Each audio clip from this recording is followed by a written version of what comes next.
Hello दोस्तों, पवन teaching centre में आपका स्वागत है। पेन पेपर हाथ में है और 10वीं के लॉजिक के ऑब्जेक्टिव क्वेश्चन हाथ में है। तो बने रहे पवन टीचिंग सेंटर के साथ, पढ़ते रहिए, आगे बढ़ते रहे। जैसा कि आपको दिखाई दे रहा होगा, चैप्टर 6 प्राकृतिक संसाधन का प्रबंधन। इसके पहले हम लोग चैप्टर 1, 2, 3, 4 और 5 कर चुके हैं। आज हम लोग इस चैप्टर बायोलॉजी के चैप्टर 6 का लास्ट चैप्टर करने जा रहे हैं, जो चैप्टर वाइज ऑब्जेक्टिव क्वेश्चन है, जो वेरी वेरी इंपॉर्टेंट है, जो प्रश्न एग्जाम में प्रश्न यहीं से आएंगे। तो बने रहे पवन टीचिंग सेंटर के साथ, पढ़ते रहिए, आगे बढ़ते रहे। जैसा कि आपको दिखाई दे रहा होगा, पहला प्रश्न, निम्न में से कौन प्राकृतिक संसाधन नहीं है? ये प्रश्न 2015 में पूछा गया, 16 में पूछा गया, 20 में पूछा गया। निम्न में से कौन प्राकृतिक संसाधन नहीं है? ऑप्शन ए वायु, वायु प्राकृतिक संसाधन है। मृदा प्राकृतिक संसाधन है।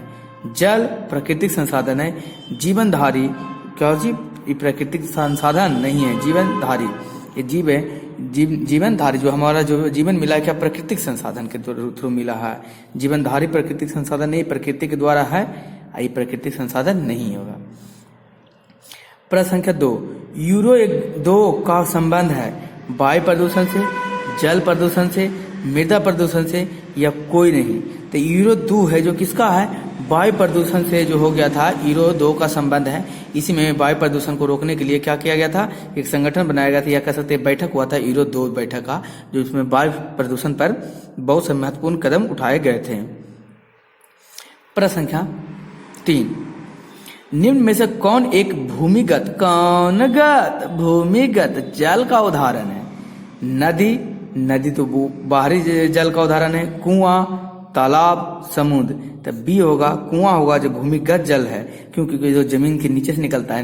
नदी तो क्या है? जमीन के ऊपर है। तालाब भी क्या है? जमीन के ऊपर है। और समुद्र भी क्या है? जमीन के ऊपर ही है। लेकिन कुआं है जो नीचे से निकलता है पानी, इसलिए भूमिगत जल कहलाएगा, भूमि के अंदर से निकलता है। निम्न में से कौन सा एक उभयलिंग जंतु है? ये प्रश्न आपको 2014 में, 2020 में भी पूछे गए हैं, आगे भी संभावना है कि पूछे जाएंगे। तो इसे एक बार जरूर ध्यान से देखिए। निम्न में से कौन एक उभयलिंग जंतु है? ऑप्शन ए केचुआ, बी मछली, सी शेर, डी बकरी। तो कौन सा एक उभयलिंग है? उभयलिंग कहने का मतलब क्या हुआ सर? जिसमें नर और मादा दोनों अंग है। कौन सा है जो जिसमें नर भी है और मादा भी है? उभयलिंग है, जंतु है। केचुआ है उभयलिंग जंतु। मछली, शेर, बकरी। शेर बकरी में भी होता है, बकरा बकरी होता है। शेर में भी होता है, शेर शेर नहीं होता। मछली में भी होता है स्त्रीलिंग, लेकिन केचुआ जो कुछ है उभयलिंग है, यानी कि इसमें आगे वाला भाग स्त्रीलिंग और पीछे वाला पुल्लिंग होता है। ये उभयलिंग है, 2 लिंग है। प्रश्न संख्या 5, कॉलीफॉर्म वायरस है, जीवाणु है, कवक है, इनमें से कोई नहीं। कॉलीफॉर्म क्या है? नीचे कमेंट बॉक्स में जल्दी लिख के बताइए। कौन फॉर्म? कॉलीफॉर्म। तो सर कॉलीफॉर्म एक जीवाणु का नाम है जो कॉलीफॉर्म है। प्रश्न संख्या 6, तो प्रश्न संख्या 5 का आंसर क्या हो जाएगा? बी हो जाएगा। प्रश्न संख्या 6, स्वच्छ जल का पीएच मान होता है। लीजिए सर, ये भी पूछने वाली बात है कि स्वच्छ जल का पीएच मान कितना होता है? 7 होता है। ये क्या होता है? स्वच्छ जल उदासीन होता है, न अम्ल होता है, न क्षार होता है, या उदासीन होता है, इसलिए इसका पीएच मान कितना है? तो सर इसका पीएच मान 7 होता है। प्रश्न संख्या 7, पर्यावरण दिवस किस दिन मनाया जाता है? Option number A 8 October, option number B 5 June, option number C 17 June, option number D 1 मई। कै मई? 1 मई।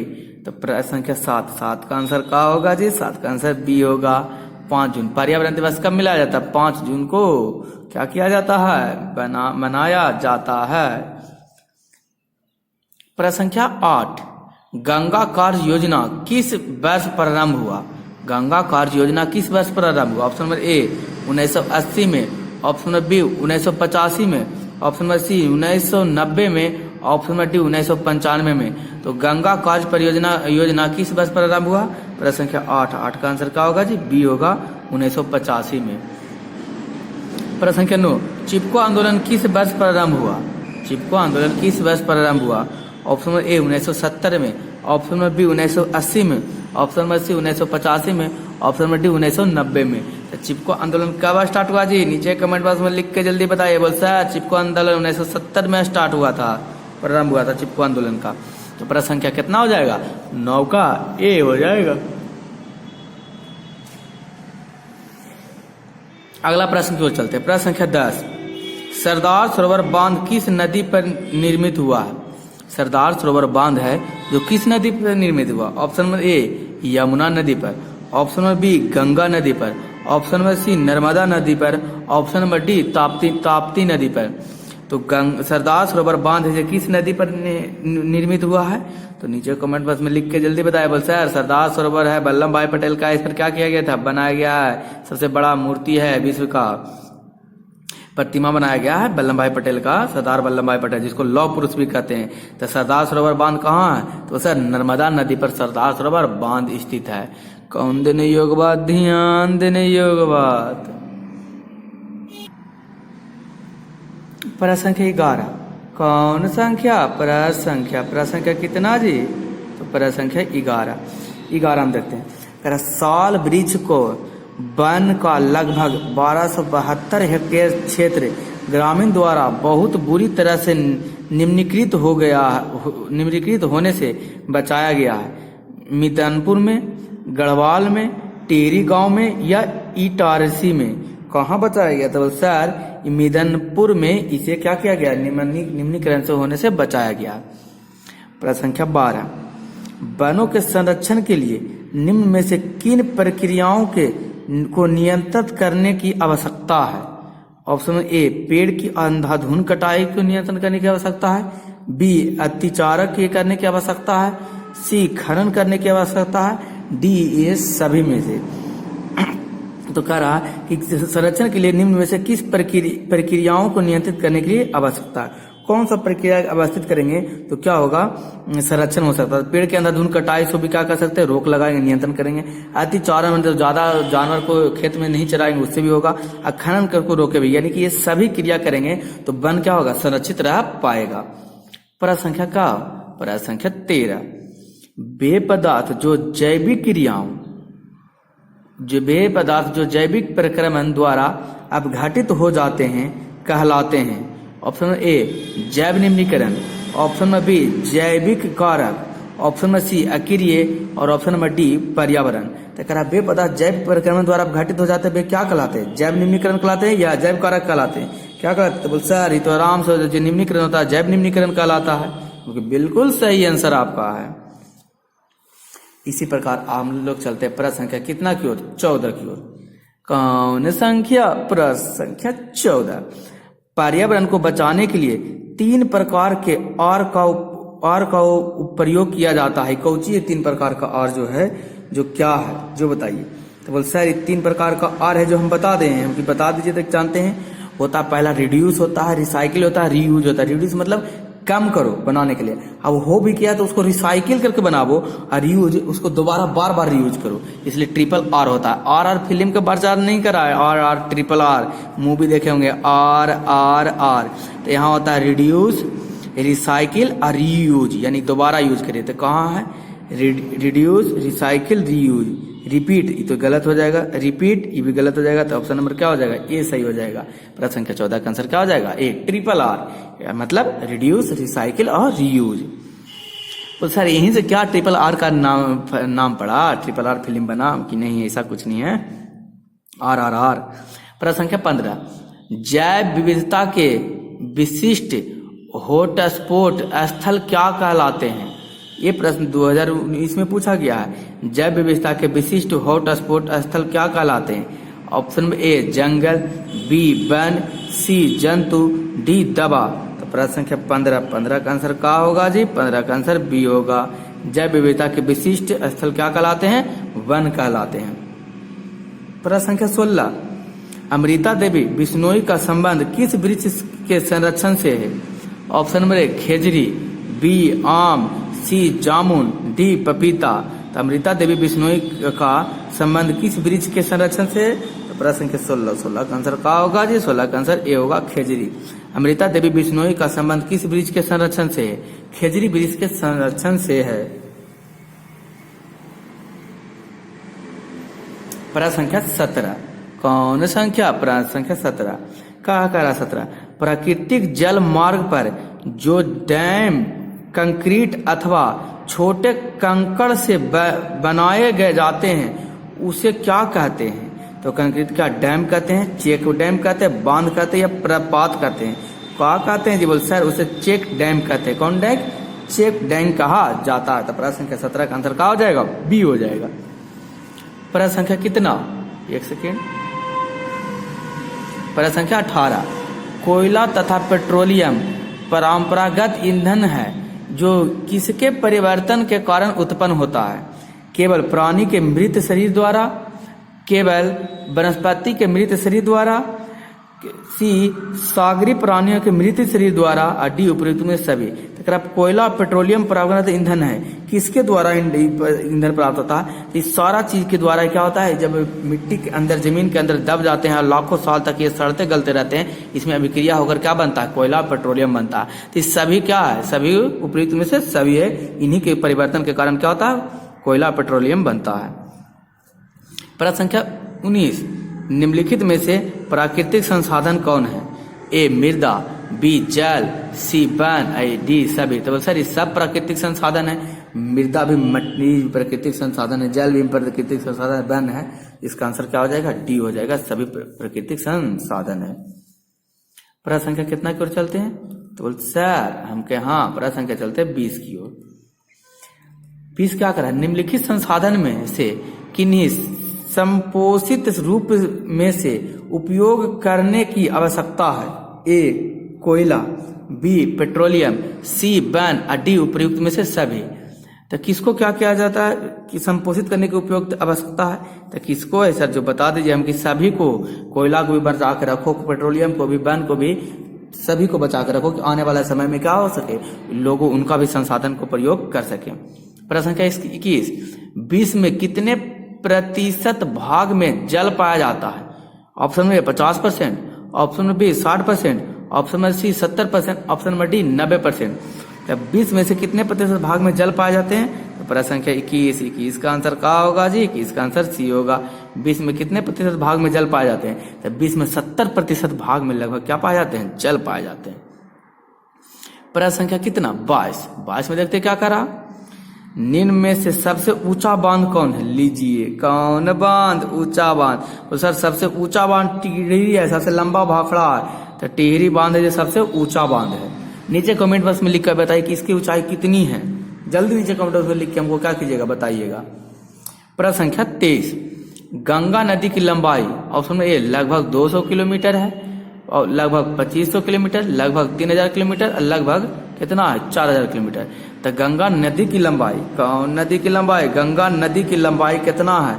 तो गंगा नदी की टोटल लंबाई जानता है? 2525 किलोमीटर, एकदम कैरेट है। तो इसमें लगभग में दिया है, तो लगभग में कुछ हो जाएगा? बी हो जाएगा। ऐसे तो गंगा नदी की लंबाई 2525 किलोमीटर, यानी कहाँ दाएं सैकड़ा 2525 किलोमीटर है। तो यहाँ लगभग में कितना हो जाएगा? 25 किलोमीटर के लगभग में है, यानी 25 किलोमीटर कम दिया है। इसमें कोई दिक्कत, लगभग में तो दिया हमारा। चलते हैं प्रश्न संख्या कितना? 24 की ओर। टिहरी बांध का निर्माण किस प्रदेश में किया जाता है? ये प्रश्न 2020 में पूछा गया है। टिहरी बांध का निर्माण किस प्रदेश में किया जाता है? ऑप्शन में उत्तर प्रदेश, बी उत्तराखंड, सी राजस्थान, डी मध्य प्रदेश। तो प्रश्न संख्या 24 का आंसर क्या होगा जी? 24 का आंसर बी होगा, उत्तराखंड। टिहरी बांध का निर्माण कहाँ किया जाता है? तो टिहरी बांध का निर्माण उत्तराखंड में किया गया है। चलते हैं हम लोग प्रश्न संख्या कितनी की ओर? तो सर हम कहे हाँ प्रश्न संख्या कहाँ? 25। 24 के बाद क्या होता है? 25 होता है। हम चलिए 25 से प्रश्न संख्या की ओर चलते हैं हम लोग। तो देखते हैं क्या है 25 संख्या हम कह रहा है। उभयलिंग जंतु कौन नहीं है? लीजिए उभयलिंग कौन नहीं है? केचुआ उभयलिंग है, कृमि भी उभयलिंग है, हाइड्रा भी उभयलिंग है। तो मछली उभयलिंग नहीं हो जाएगा। इसमें प्रश्न संख्या कितना? 25 का आंसर क्या हो जाएगा? डी, मछली उभयलिंग जंतु नहीं है। कौन देने योग बात? ध्यान देने योग बात। प्रश्न संख्या 26, प्राकृतिक चयन का सिद्धांत किसने दिया है? ए लेमार्क ने, अरस्तु ने, डार्विन ने, या स्पेनर्स ने? लीजिए जल्दी नीचे कमेंट बॉक्स में लिख के बताइए जी। बोल कौची सर? तब डार्विन ने कहा था, चार्ल्स डार्विन ने कहा था कि प्राकृतिक चयन, आप अगर जिस माहौल में रह रहे हैं उस वातावरण में आप नहीं ढल पाइएगा तो भगवान के द्वारा, प्रकृतिक द्वारा आपको क्या कर लिया जाए? चयनित कर लिया जाएगा, आपको ऊपर बुला लिया जाएगा। बोल इसलिए प्राकृतिक चयन का सिद्धांत किसने दिया था? डार्विन ने दिया था। प्रश्न संख्या 27, प्रकृति में पाए जाने वाला सबसे महत्वपूर्ण अजैव संसाधन निम्न में से कौन है? प्रकृति में पाया जाने वाला सबसे महत्वपूर्ण अजैव संसाधन निम्न में से कौन है? ए जल, बी वन, सी कोयला, डी पेट्रोलियम। तो क्या है? प्रकृति में पाया जाने वाला सबसे महत्वपूर्ण अजैव संसाधन कुछ है? जल है, सबसे महत्वपूर्ण संसाधन है। कोयला नहीं भी रहेगा तो काम चलेगा, पेट्रोलियम नहीं भी रहेगा तो काम चलेगा, वन भी नहीं रहेगा, लेकिन जल के बिना तो कोई उपाय ही नहीं है। जल है, वन के राजस्थान में वन नहीं है तो क्या लोग नहीं जिंदा है? जल की उपस्थिति के कारण क्या वहां पर लोग रह सकते हैं, लेकिन सबसे महत्वपूर्ण कहा है इसमें, तो सबसे महत्वपूर्ण कौन चीज है? जल है। प्रश्न संख्या 28, 200 सेंटीमीटर से अधिक वर्षा वार्षिक वर्षा वाले क्षेत्र को कहते हैं? नम क्षेत्र, शुष्क क्षेत्र, अर्ध शुष्क क्षेत्र या मध्य वर्ष क्षेत्र। तो क्या कहते हैं जी? तो बोल सर बता दें हम कि हाँ बता दीजिए। तो सर का 200 सेंटीमीटर से कम वर्षा जहां होता उस क्षेत्र को नम क्षेत्र कहते हैं। कौन क्षेत्र कहते हैं? नम क्षेत्र। प्रश्न संख्या 29, हिमाचल प्रदेश में स्थानीय सिंचाई की व्यवस्था को किस नाम से जाना जाता है? हिमाचल प्रदेश में स्थानीय सिंचाई की व्यवस्था को किस नाम से जाना जाता है? तालाब, कुल्लह, बंधिया, सुरंगमर। तो प्रश्न संख्या 29 का आंसर क्या होगा जी? और सर 29 का आंसर हो जाएगा कुल्लह। जो हिमाचल प्रदेश में है, जो सिंचाई के पुरानी व्यवस्था सिंचाई का, उसे कुल्लह कहा जाता है, जिसका ढेकला उकला कहते हैं हम लोग ये। प्रश्न संख्या 30, यह लिखे चिपको आंदोलन के अग्रणी नेता कौन थे? सुंदरलाल बहुगुणी, A.K. बनर्जी, अमृता देवी बिश्नोई या बाबा आमटे। तो प्रश्न संख्या 30 का आंसर कौन होगा? बोल सर जिसमें बहुत सारे गुण हैं, हम की कौन सा? सुंदरलाल बहुगुणी। ये चिपको आंदोलन के अग्रणी नेता थे, सबसे आगे नेता थे, अगला नेता कह सकते हैं। प्रश्न संख्या कितना? 31। प्रश्न संख्या 31 में जैव निम्नीकरण अपशिष्ट निम्न में से कौन है? 1 मलमूत्र, बी वाहित मल, सी पेड़ पौधे में मृत शरीर और डी इनमें से सभी। जैव निम्नीकरण अपशिष्ट निम्न में से कौन है? मलमूत्र है, ये भी हो जाएगा, मलमूत्र तो होगा, ये भी जैव निम्नीकरण करता है। वाहित मल जो बाहर में मल, वो भी जैव निम्नीकरण करता है, ये भी सड़ गल जाएगा। पेड़ पौधे के मृत शरीर, ये भी पेड़ पौधे के मृत शरीर भी क्या हो जाएगा? सड़ गल जाएंगे। इनमें से सभी, यानी कि इसका आंसर क्या हो जाएगा? डी हो जाएगा। इनमें से सभी है जो जैव निम्नीकरण के अपशिष्ट हैं। प्रश्न संख्या कितना? 32, जैव निम्नीकरण अपशिष्ट निम्न में से कौन है? सीसा, ये तो जैव अनिम्नीकरण है, ये निम्नीकरण है, ये क्या? अनिम्नीकरण, यानी कि जो नहीं होगा, जो सड़ेगा नहीं, गलेगा नहीं। सीसा नहीं सड़ेगा गलेगा, तो ये भी जैव निम्नीकरण कहलाएगा, जैव अनिम्नीकरण कहलाएगा। और सैनिक, ये भी क्या है? पदार्थ, ये भी सड़ेगा गलेगा नहीं। रेडियो धर्मिकता पदार्थ, ये भी सड़ेगा गलेगा नहीं। इनमें से सभी, तो सभी है जैव अनिम्नीकरण है। ये क्या है? जैव निम्नीकरण, सड़े गलेगा, अनिम्नीकरण मतलब सड़े गलेगा नहीं, तो इनमें सभी है जो सड़े गलेगा नहीं। प्रश्न संख्या कितना? प्रश्न संख्या 33, जल दिवस कब मनाया जाता है? लीजिए, ये भी बतावे का चीज है सर, डेली पीते हैं या नहीं में बताएंगे हम, बताइए नीचे में कमेंट बॉक्स में। तो ये इसको तो ऑप्शन में पढ़ने की जरूरत नहीं आपको है, हम तो ऐसे ही बता देंगे, हमको बता दीजिए। तो जल दिवस कब मनाया जाता है? 23 मार्च को मनाया जाता है। कौन दिवस? जल दिवस। कौन देने योग्य बात? ध्यान देने योग्य बात। कौन लर है तो क्लियर है।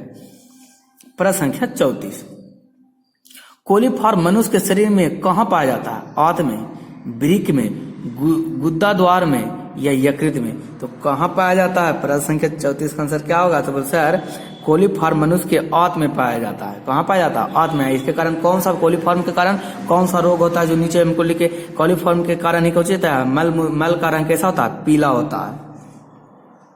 प्रश्न संख्या 35, भारत सरकार ने बांध संरक्षण योजना कब प्रारंभ की थी? ऑप्शन बी 1850 ईस्वी में, ऑप्शन बी 1970 ईस्वी में, ऑप्शन सी 1966 ईस्वी में, ऑप्शन डी 1967 ईस्वी में। तो प्रश्न संख्या 35 का आंसर क्या होगा जी? बी होगा 1970 में। भारत सरकार ने बांध संरक्षण योजना कब प्रारंभ की? तो 1970 में प्रारंभ की। प्रश्न संख्या 36, निम्न में से कौन सा पर्यावरण अनुकूलन नहीं है? ऑप्शन में ए पैदल चलना, बी साइकिल से चलना, सी मोटरसाइकिल से चलना, डी इनमें से कोई नहीं। प्रश्न संख्या 36 का आंसर क्या होगा जी? 36 का आंसर सी होगा। पर्यावरण अनुकूलन नहीं है तो मोटरसाइकिल से चलना क्या है? पर्यावरण का अनुकूलन है। पैदल चलिए, पर्यावरण का अनुकूल है। साइकिल से चलिए, वो भी प्रदूषण नहीं होगा, पर्यावरण का अनुकूलन है। इनमें से मोटर साइकिल चलिएगा तो धुआं निकलेगा, तो पर्यावरण का क्या हो जाएगा, ये अनुकूल तो नहीं है। इसलिए आंसर हो जाएगा सी, इसका हो जाएगा। प्रश्न संख्या कितना चलते हैं हम लोग, प्रश्न संख्या चलते हैं 37 की ओर। करा प्रश्न संख्या 37 में क्या करा, निम्न में से कौन गंगा प्रदूषण के लिए उत्तरदायित्व नहीं है। नहीं है उत्तरदायित्व गंगा प्रदूषण के लिए, जो पूछ रहा है उत्तरदायित्व वो नहीं पूछा, उत्तरदायित्व नहीं है। तो देखिए प्रश्न संख्या 37 में लोग चलते हैं। गंगा में मछली पालना प्रदूषण के लिए उत्तरदायित्व नहीं है। ये तो प्रदूषण, गंगा में मछली पालेंगे तो क्या इससे प्रदूषण होगा, तो नहीं। तो इसी तरह ये हो जाएगा। आगे तक से गंगा में कपड़ा को धोना, ये क्या है, प्रदूषण का उत्तरदायित्व है। गंगा में अध जले सबको बहाना, या गंगा में क्या चीज जो जला पूर्ण रूप से जला नहीं है, सब उसको क्या कर दे, दहा देंगे, तो भी क्या है, प्रदूषण का एक कारण है। गंगा में रासायनिक अपशिष्ट उत्सर्जन करना, गंगा में जो भी रासायनिक पदार्थ बच गया उसको भी छोड़ना, ये भी क्या है, एक प्रदूषण का उदाहरण है। तो गंगा में मछली पालना क्या है, एक प्रदूषण का उदाहरण नहीं है। इसमें तो मछली पाने से थोड़ी नहीं गंगा का पानी खराब होगा, ये तो और साफ होगा। मछली क्या करता है, गंगा पानियों को साफ कर देता है, उसमें जीवाणु कीटाणु रहे जो भी रहता उसको खाकर इसको छान कर कर सकते हैं। प्रश्न संख्या 38, सुरंग किस राज्य की जल संग्रह व्यवस्था है। हिमाचल प्रदेश, तमिलनाडु, केरल, कर्नाटक। प्रश्न संख्या 38 का आंसर कौन होगा जी सर, 38 का आंसर सी होगा। सुरंग किस राज्य की जल संग्रह व्यवस्था है, तो केरल राज्य की क्या ऐसा व्यवस्था है, जल संग्रह व्यवस्था है। प्रश्न संख्या 39, जो कि इस चैप्टर का क्या है, लास्ट, इस चैप्टर का लास्ट है, या कह सकते हैं बायोलॉजी का हम लोग छठा चैप्टर कर रहे हैं, ये पूरा का ही लास्ट क्वेश्चन है बायोलॉजी का। कर्नाटक में जल संग्रह स्थान को कहा जाता है एरियस, सुरंगम, आहार या कट्टा। तो कर्नाटक में जल संग्रह को क्या कहा जाता है, तो सर कर्नाटक में जल संग्रह को कहता है एरिस कहा जाता है। कौन एरिस, एरिस। कौन देने एक बात, ध्यान देने एक बात। प्रश्न संख्या 39 का आंसर कौन हो जाएगा, ए हो जाएगा। दोस्तों अगर आपको वीडियो अच्छा लगा है तो वीडियो को लाइक और शेयर और सब्सक्राइब करना ना भूलें। बने रहे पवन टीचिंग सेंटर के साथ, पढ़ते रहिए, आगे बढ़ते रहें। हम लोग आज बायोलॉजी के चैप्टर वाइज सभी प्रश्न करा दिए हैं। जो अगर आपको ये अच्छा लगा है तो आप नीचे कमेंट में बताइए कि इससे आपको बेनिफिट मिल रहा है, तो बोल सर आप भी SST के भी करवा दीजिए, मैथ का भी करवाए, तो हम सब चीज़ का क्या कर देंगे, आपको ऑब्जेक्टिव प्रश्न क्या करा देंगे, जो कि एग्जाम हॉल में अगर प्रश्न एग्जाम में आए तो आपको यहाँ से एक भी प्रश्न छूट ना पाए। तो बने रहे पवन टीचिंग सेंटर के साथ, पढ़ते रहिए, आगे बढ़ते रहें। अंत में मैं आपको यही कहूंगा, छोटे को प्यार दे, बड़े को सम्मान करें, अपना व्यक्तित्व इस तरीके से कायम रखें कि आपके साथ रह रहे स्त्री भी सुरक्षित महसूस कर सके। तो अंत तक आपका वीडियो देखने के लिए धन्यवाद। बने रहे पवन टीचिंग सेंटर के साथ, पढ़ते रहें, यूं आगे इस चैनल के माध्यम से बढ़ते रहें। तो अगर आप चाहते हैं तो नीचे कमेंट बॉक्स में लिख के बता दीजिए, और अगर आपको अच्छा लगता है तो आप क्या कीजिए, एक वीडियो को अपने दोस्त के साथ जरूर शेयर कीजिए, और आप चैनल पर पहली बार हैं तो सब्सक्राइब करना ना भूलें। आगे की ओर इसी तरीका से हम लोग सिलसिला चलते रहेगा, चैप्टर वाइज पढ़ते रहेंगे, और आगे हम लोग कोशिश करेंगे और बनाने का। तो बने रहे पवन टीचिंग सेंटर के साथ, पढ़ते रहेंगे, आगे बढ़ते रहें।